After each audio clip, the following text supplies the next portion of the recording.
சர்க்குருவே சரணம். வணக்கம், சந்தோஷம். வேள்வி என்றாலே தூய்மை என்று பொருள்.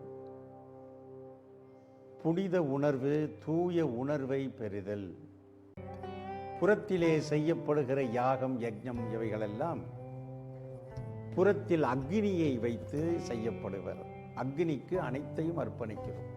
இந்த வேள்வி அன்று முதல் இன்று வரை ரிஷிகளாலும் யோகியர்களாலும் மகான்களாலும் இயற்றப்பட்டு வந்து கொண்டிருக்கிறது.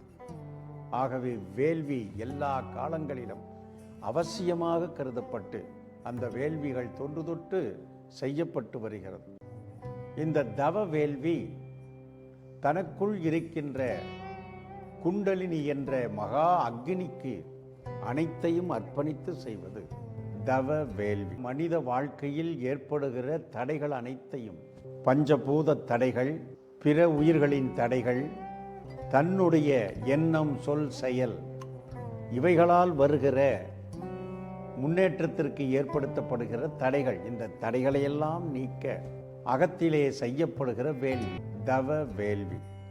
ஆகவேதான் இந்த வேள்வியில் அந்த தூய உணர்வு நிலையில் இருந்து தன்னையும் தூய்மைப்படுத்தி தன் குடும்பம், தனது சமுதாயம், தனது தேசம், இந்த உலகம் முழுவதையும் தூய்மைப்படுத்துகின்ற ஒரு அற்புதமான அறப்பணிதான் வேள்வி. இந்த வேள்வியை இயற்றுபவர்களும் கூட சுற்றுப்புற தூய்மை, உடை தூய்மை, உணவு தூய்மை, உள்ள தூய்மை, உயிர் தூய்மை என்ற அனைத்து தூய்மைகளோடும் தானும் தூய்மை காத்து இந்த வேள்விகளை இயற்றி தன்னால் இந்த உலகத்தில் இருக்கின்ற அனைத்தையும் தூய்மைப்படுத்துவதுதான் தவ வேள்வியினுடைய நோக்கம். சந்தோஷம்.